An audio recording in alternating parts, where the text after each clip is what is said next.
Good morning from Santa Monica here in California, United States. I'm Alan Clements. Wherever you are in the world, I hope you're doing well. Today is the first part of a series of sharings in support of Burma's civil disobedience movement.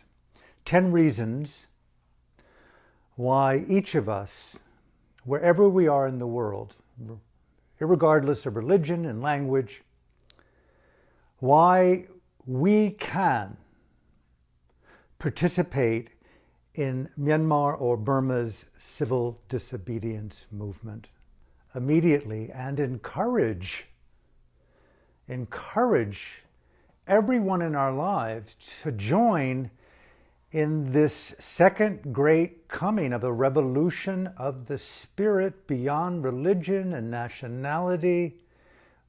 Stating the obvious, we're all connected as humans. We all live on this precious planet. We are all connected through timeless values, freedom, the oxygen of civilized existence. And we all have a numismatic, a philosophical, a spiritual basis of being. We're in an ambient universe. I call that the Dharma beyond religion. In other words, we're all kin. We're all religion beneath the skin, to state the obvious. What's happening in Myanmar, way over there, is happening right here. We're a whole, an intersecting whole of humans with animals and nature. And Burma's revolution of the spirit that's taking place at this very second, the immediacy of that is one of the most compelling, if the most compelling, engagements of human spirit, non-violent human spirit, to challenge dictatorship. Pause. This first reason for me to get involved immediately in Burma's civil disobedience movement, I would say it's a call to Dharma action, putting our Dharma, our theology, our philosophy, our spirit, our heart into dynamic action. An off-the-cushion revolution.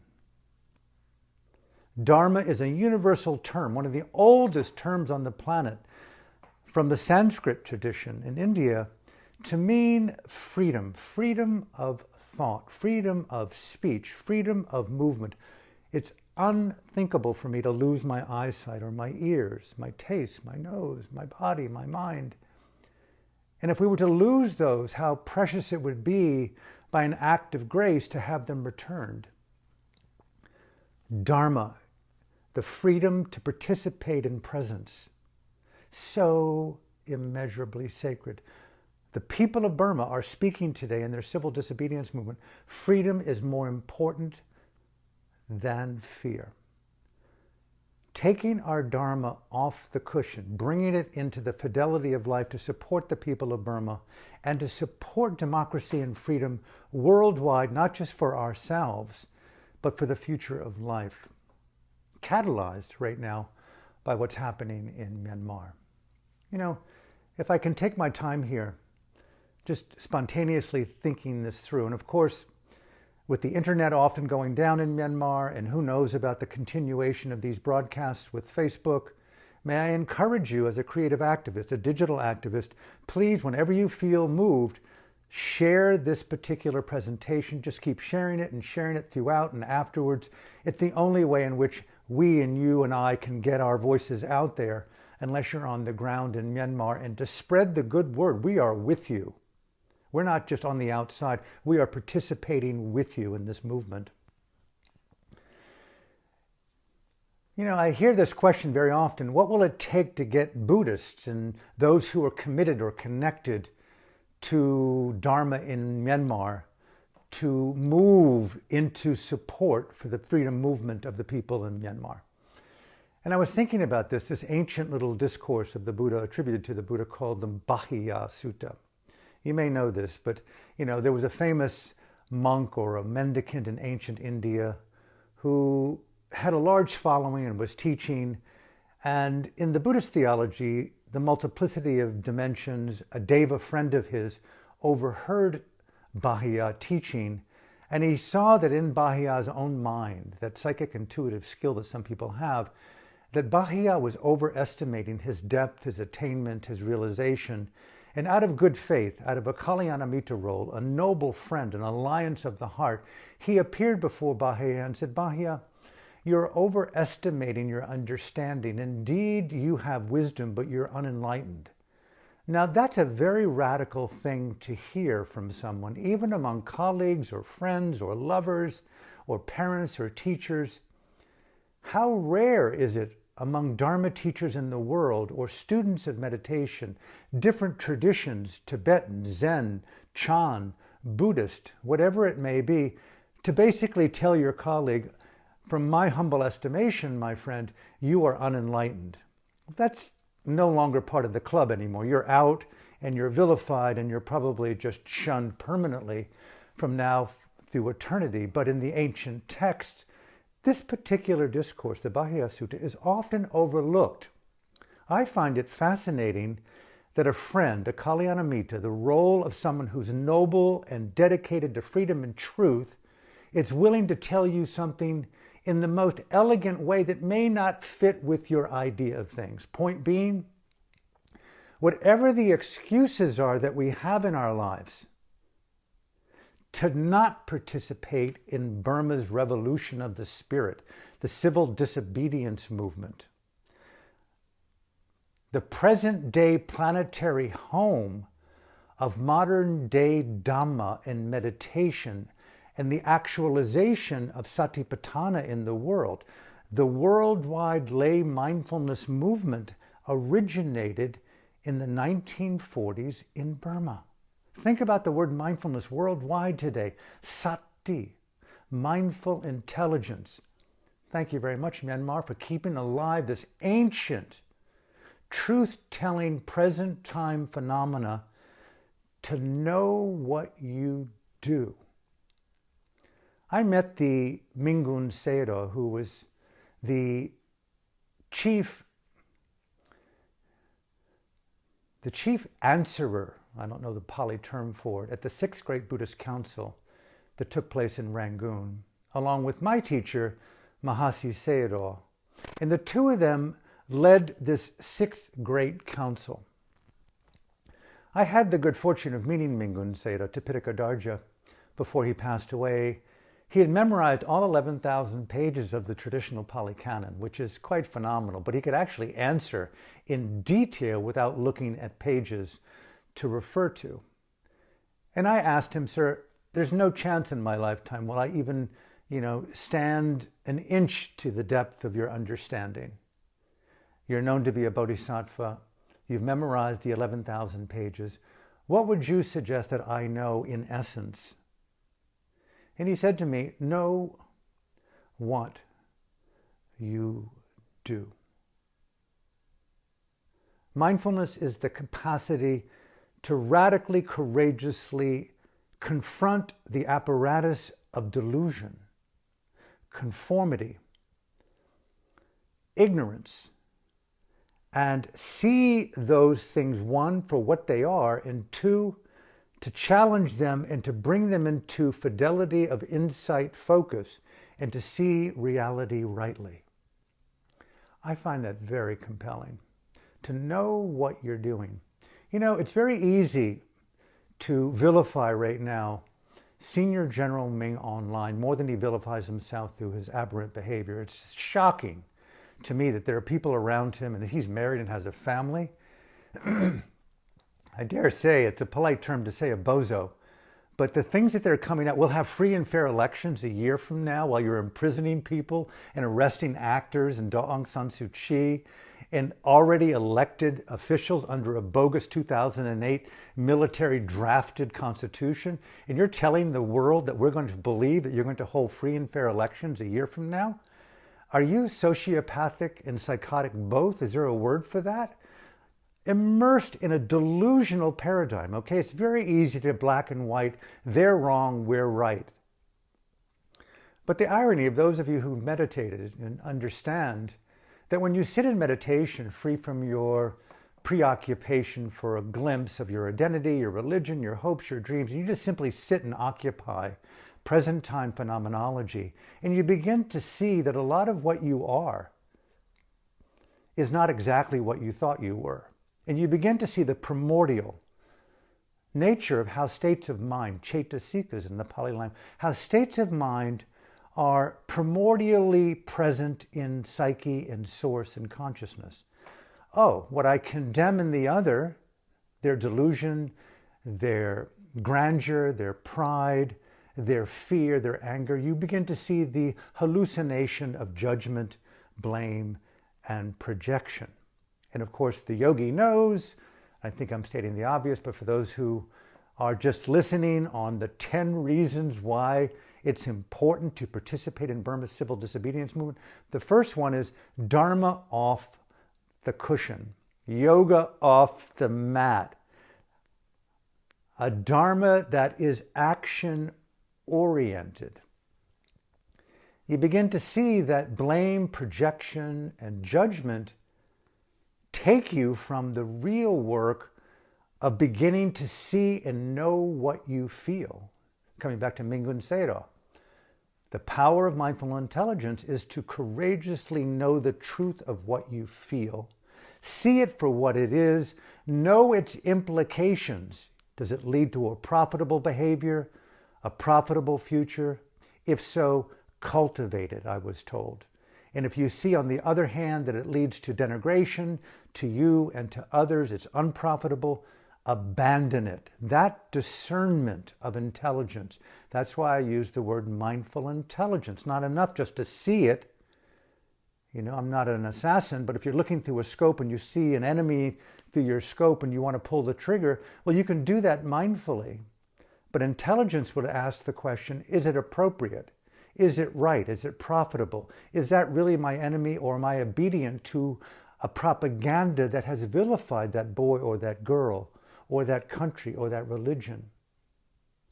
So my point here is that it's very easy to vilify the Thamada, the military in Burma, the new Taliban. It's very easy to mock and shame them more than they do themselves. But dictatorship, is my point, isn't a person, isn't a man. And I think those of you who have lived under dictatorship or totalitarian rule, or those of you in Myanmar right now, know that dictatorship is not confined to a human brain. It's a mindset. So for the civil disobedience movement, I think, to really take root worldwide, we're participating in the challenge to authoritarian mind structures. We're challenging dictatorial consciousness. We're looking carefully into our own mind at the role of pride and fear and judgment and blame and insecurity, and how those states of mind, if unrecognized with know what you do, stirred through blame and projection, the next thing you know, you vilify them and you want to take up arms to kill the dictator. But the civil disobedience movement is rooted in ahimsa, non-violence. That's Daw Aung San Suu Kyi. That's the NLD. That is the civilian movement of a revolution of the spirit in Burma. That's Bahia talking to his friend the Deva. My friend, you are misunderstanding the nature of your own mind. You've overrated yourself. So my point here is, we need to see that General Ming Online may be disposed, his senior general, former General Tan Shui may imprison him. Maybe one of the regional commanders will become, overrun with pride and see it as an opportunity to take him out. I don't know. But dictatorship just doesn't disappear with the person. It's a state of consciousness. And I think that's one of the most important things that I see right now in Burma, is that there's a revolution to be disobedient to dictatorship outside and dictatorial states of consciousness inside. And that's what I find utterly fascinating about the phrase, a revolution of the spirit, that first compelled me back in 88 and 89 with Daw Aung San Suu Kyi, when she was virtually unknown. And of course, she took to the Shwedagon and addressed nearly 500,000 people and talked about it in the footsteps of her father, General Aung San. Democracy will continue. Now we're here in the second great independence movement. First, freedom from the white supremacists in England, and now from the dictatorial men of the Thamada, but more on the great independence from dictatorial states of consciousness. Authoritarianism right now is rampant around the world. George Orwell's book, 1984, is a global bestseller. It studies blind obedience. That's the issue. When we're talking in Burma to the military, to the police, we're talking to people programmed by obedience delusionally under the premise that obedience is an important thing to follow, when in fact it's counterproductive to them, to their family, to their future, to their society, even to their own well-being. It's crazy how dictatorship propagates the very thing that hurts them the most: blind obedience to authority through violence. You'll never be safe in Naypyidaw, no matter how many troops you have, and you know that. So when I first met Daw Aung San Suu Kyi back in 1995, when she was released from house arrest, I was introduced to her by my friend, the former general of the army in Burma, General U Tin Oo. I've mentioned that he was arrested and imprisoned by the dictator Ne Win. He was released. He came to the monastery where I lived in Rangoon, the Mahasi Thatanayekta. He was given a room near mine, and we became very tight friends. And he introduced me to a thing that I call the psychology of totalitarianism, the psychology of dictatorship. And here I was, on the one hand, practicing mindfulness as ardently as I could as a young rebel,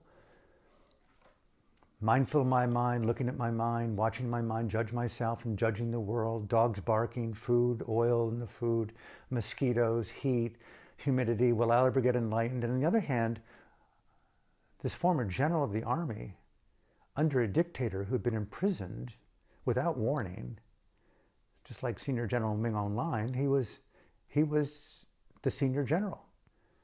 And he's telling me, Alan, dictatorship isn't confined to Ne Win. It's the psychology within the culture. They are supported by a lot of other men and women who are unaware.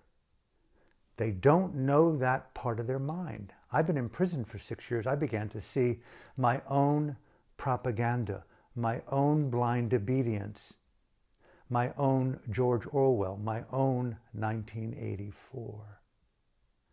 Burma is utterly fascinating because the civil disobedience movement is confronting 1984. It's confronting Big Brother consciousness, not just Senior General Ming Aung Hlaing. And I think when enough people in the military and the police force begin to see, oh my God, they have an oh my God moment, and they go, oh my God, I am a propaganda puppet of dictatorship that's counterproductive to my family, to me, and to the future of freedom in this planet, on this life, on this precious country of mine called Myanmar. We'll see mass defection.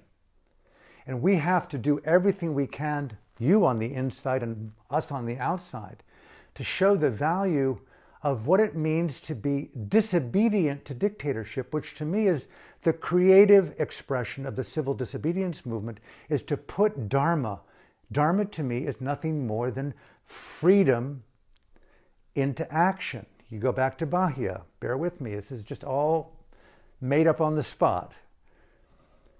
and I deal with these kind of psychic collages, Bahia and his Deva friend, this is really in a way pre-Buddhism. This is just consciousness in context with people who care about consciousness and its liberation from fear, greed, and delusion. There's no Pali language at this point. And it's like mind-blowing to me. You know, I think I am Bahia, okay? I'm out there teaching with my 300 people at a retreat here in Yucca Valley, California, and some Deva appears to me on an ayahuasca or DMT trip in my dream. It says, Alan, you're a very good person, Alan. I know you're really highly trained, but you think that you're enlightened, and you're not. You're not as deep and rich and as dramatic as you would like to think you are. You got to not just tone it down, man. You got to go back in and look more intimately and deep and really feel the truth of your being and live in the authenticity of your freedom, not in the projection of your dream. You're leading people astray. The Deva told Bahia, you're leading people astray. It's not profitable. I know it brings in money. I know it gives you lots of great friends. I know it gets you lots of applause. I know you go home with a high ego. I know you get written about and get interviewed and you're on all kinds of podcasts. I know you've got a big social media stream. All the excuses not to be involved in Burma's civil disobedience movement. Because of what? This is a revolution off the cushion. This is the agreement of the Dharma beyond tradition. This is like a revolution of Sanvega, the urgency to bring freedom to the most high fidelity experience in our lives today. Okay. The opposite of disobedience is obedience, to me, to creative expression. This is where I really love what they're doing in Burma today, is they're bringing the spirit of the Anyet, the festival, the party, the upcoming Thinjan, the New Year's, when everyone breaks loose. And they have rappers and singers and hip-hop artists and puppeteers and dancers and rock stars and punk rockers and rappers and teachers and mothers and students and civil servants who are belonging to, all throughout Myanmar, they're stopping work. Doctors and nurses, teachers and bankers, monks and nuns, lay societies that run the 5,000 monasteries. They're stopping the apparatus of the military-industrial complex in Myanmar. The Thamada, the Taliban, is no longer being funded by the human enterprise of sheeple and slaves and people obedient to the delusion of their Bahia. They're going, okay, wow, we can do this differently. We can do this differently. We are doing this differently. You guys rock in Myanmar. 1 million people on the streets in your cities, in your towns. Wait till even the rice threshers, the oxen drivers, the kindergarten school teachers in the obscure areas, the Kachins, the Mons, the Shans, even the Rohingyas are going to join in. We don't want dictatorship. You know why? We don't want to be a part of your genocidal regime. You have proven yourself. 30 years ago, I wrote a book called Burma, the Next Killing Fields. That was after Pol Pot's Cambodia. I asked the question, would it happen in Burma? You'd already persecuted the Buddhists. Look what now happened in 2016, 17, 18 with the Rohingyas. Burma is the next Tibet. Xi Jinping in China wants Myanmar as a province of the mainland. They've already got your oil pipeline from the Bay of Bengal into the Yunnan province. It's unrestricted war through information, through quantum computing. The Belt and Road Initiative is a euphemism for one-party global rule that comes back to Beijing. Has nothing to do with freedom of religion, freedom of press, freedom of thought, freedom of expression. Think of the 1.4 billion people behind the firewall in China, and they want to help the Taliban to build a firewall to keep out freedom of thought and press to the people of Myanmar. Hello, is the handwriting on the wall? Burma, is it the next Tibet? I don't want to see that. Right now is the time to act, to join forces worldwide, all Dharma practitioners, all teachers. This is where it comes in. What do I do? Okay, what do I do? What do I do? Who the fuck knows? Isn't that groovy? It's like making love. You don't really know. It's an untrained moment of intimacy. No, I have not done my Neo-Tantra teacher training in simultaneous breath breathing with my partner. I am more into the ecstatic dance of liberty in any way that I naturally, organically, erotically breathe. I'm more into eroticism of civil disobedience and the creative expression. What will I do? It's not like, what can I do? It's what will I do? With this sense of, oh my God, I'm on the stage. It's me under the spotlight. It's my Broadway. It's my off-Broadway. I am Bono all of a sudden in the stadium of the world. What will I sing without my backup band?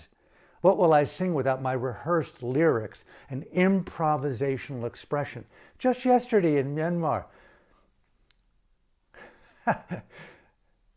motorists decided to join in the civil disobedience movement, the largest breakdown of automobiles ever in the history of the planet.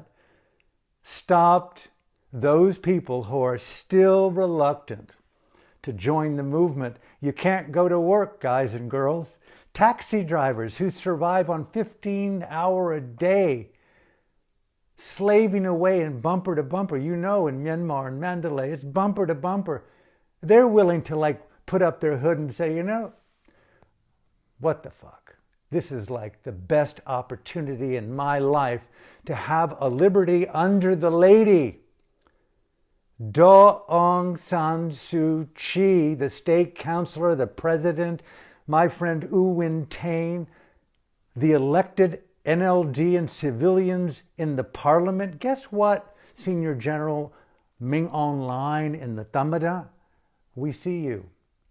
Get on TV and do your own participation in the CDM movement and go, you know, I made a mistake. I made a big mistake. I made a colossal error. I should not have done a military coup and called it like the role of a democratic leader. Guess what? You got it all wrong. You are Bahia. You're way, way, way beyond. You're doing your Orwell. You got to break the coma of your obedience to your delusion. And apologize. Free everyone right now. You still have a moment. Free everyone right now. You'll be nominated for the Nobel Peace Prize. No shame, no blame. You and your family and everyone in Naypyidaw, left alone, retire, play golf for the rest of your life, whatever you need to do. Announce today that the coup is off. And guess what, guys? You have given me the greatest gift of my life. Thank you, Deva, for coming into my life. I have so overrated my role as a general, upholding General Aung San's dignity. BS, man. Wake up, snap out of it. Just as President Biden said about former President Trump, if I had him back in the college days, I would have taken him behind the gym and punched him out. The whole world wants to take you and punch you out, dude. But you know, your people are far more compassionate and loving and mindfully aware. You got the greatest traditions in the world in Myanmar. You've got Dharma. You've got multiculturalism. You've got rubies and gems and pearls and forests and oceans and waterfalls. You've got one of the most remarkable cultures in the world. And you, dude, whatever it was, bad parenting, get over it, because we're not going to stop. Your people are taking up civil disobedience more and more and more, creative acts of civil disobedience around the world. What could they be? And I think of all the various ways that I've seen freedom expressed.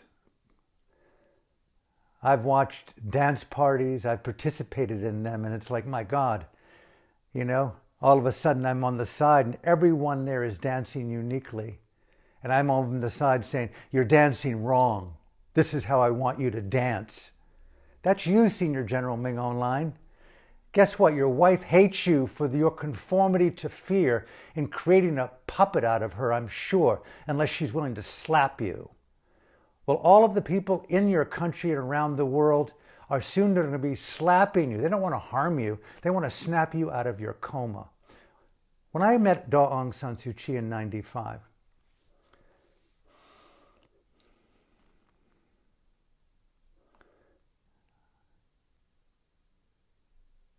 it's one of the most amazing moments of my life. We agreed to do a book together, which resulted in a series of clandestine conversations that were smuggled out of the country called The Voice of Hope.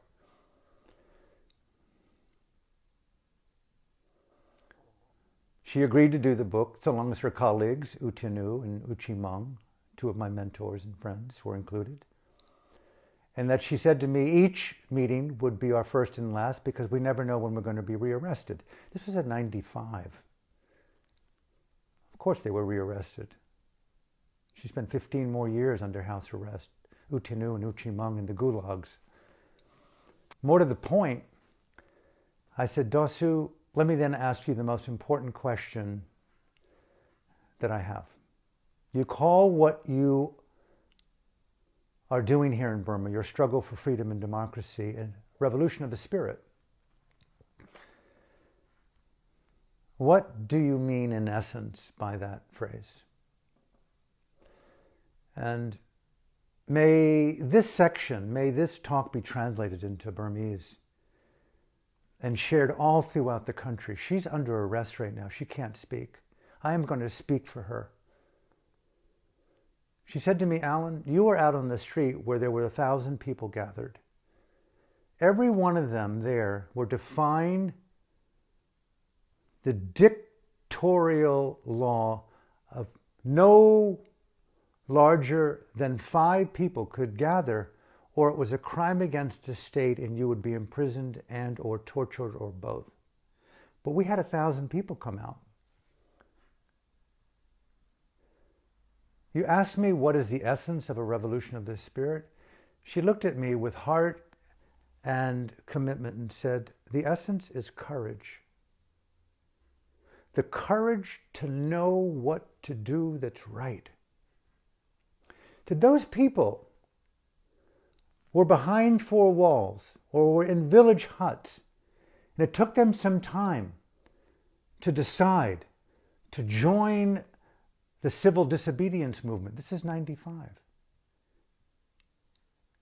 They had to contemplate and navigate the cost of freedom. They had to navigate their fear,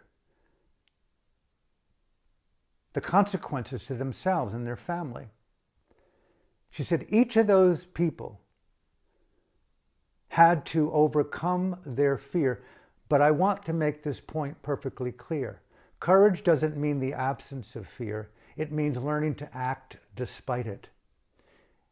Let that meme spread throughout the world, spread throughout Myanmar.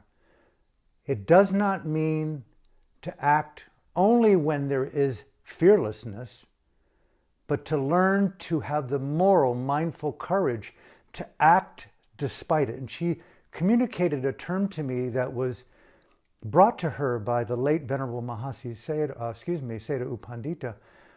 He called it the quivering of freedom.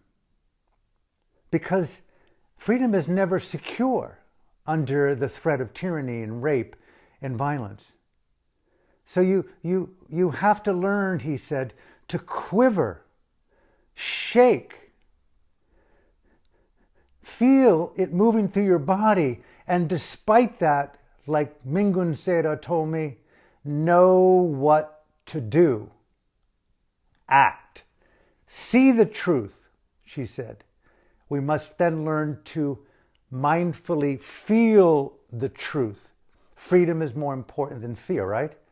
And then we must learn to act on what we feel. And these 1,000 people, Alan, came out, to paraphrase her, because they knew the truth of freedom over dictatorship in their own mind.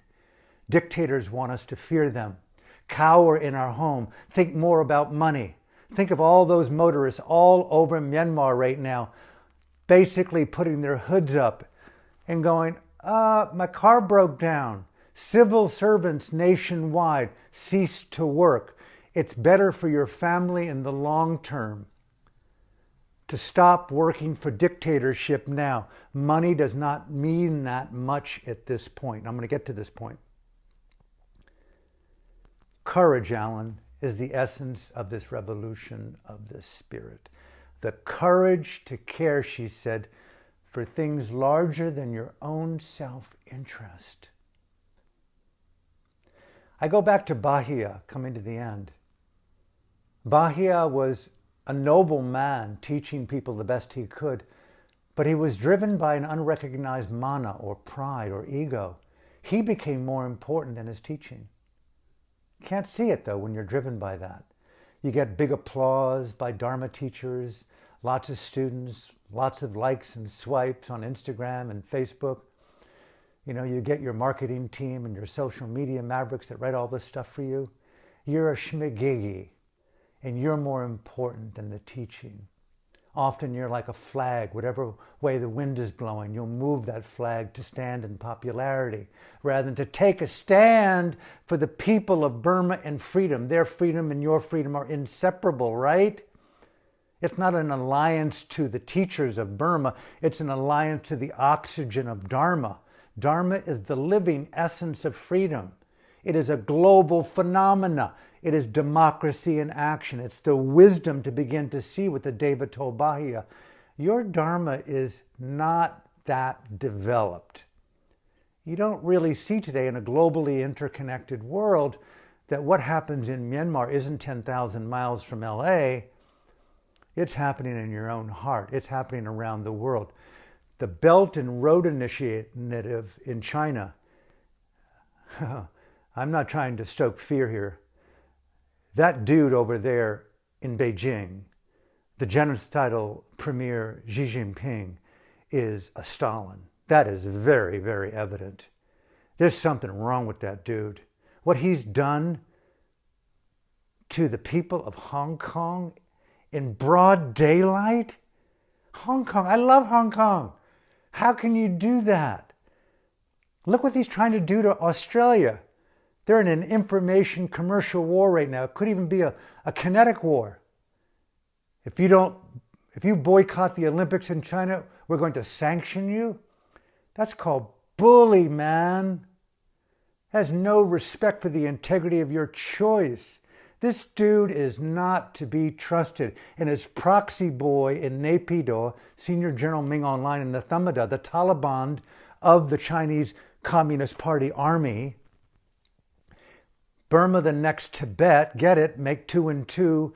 Burma is smaller than 16, I think, provinces and regions of China. It's nothing.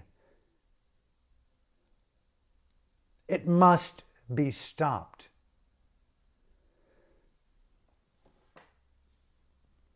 So let me close here. Creative acts of civil disobedience.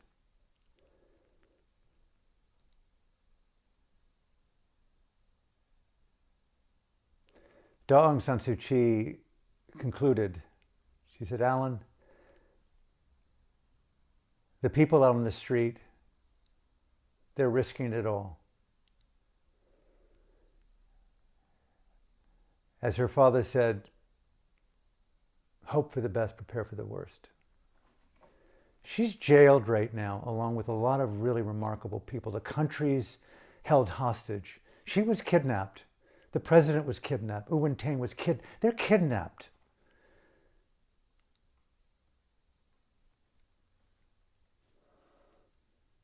I encourage the people, like oxygen. Freedom is not something that you breathe tomorrow. Breathing requires it being done by individuals. It requires being done immediately, and it requires to know what is Dharma air and not dictatorial oxygen. I encourage the people to breathe freely.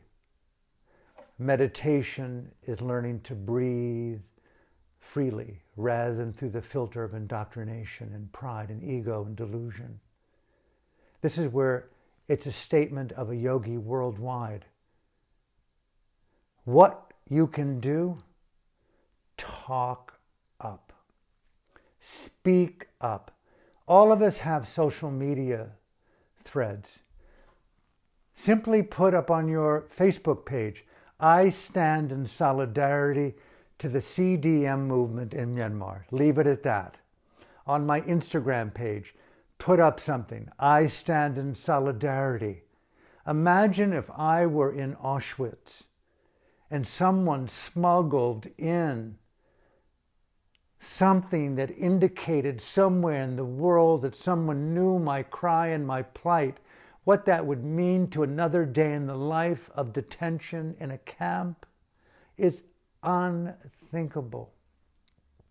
Fergus and I, my co-author, we compiled these last 8 years, 4 volumes called Burma's Voices of Freedom. We did it for one purpose. If we were exiled, imprisoned, what would we want to read? The voices of Burma's former political prisoners and what they've endured. How they got through, how they kept freedom alive. Burma right now is being put behind an iron bar. They're all political prisoners, and they're beginning to rise up and take action. And that's what I'm encouraging everyone in the world to do. Show your solidarity in your own creative way. I'll close, as I began yesterday, with an appeal to my own president, President Joseph Biden, and to world leaders, really. What to do, what you can do. I can tell you what I would do. I can tell you what I would like to see you do. I could tell you if I were president. I wanted to be a president at one point. I went to the University of Virginia, started by Thomas Jefferson. Everyone there felt that they could be a president or belong to the Senate, the Congress, a diplomat. We believed in standing up to the power of our founding fathers. President Biden, do not supplicate yourself and our country and freedom and democracy to the genocidal premier of China. Draw a red line and say, stop, no, I see you, here's what we do.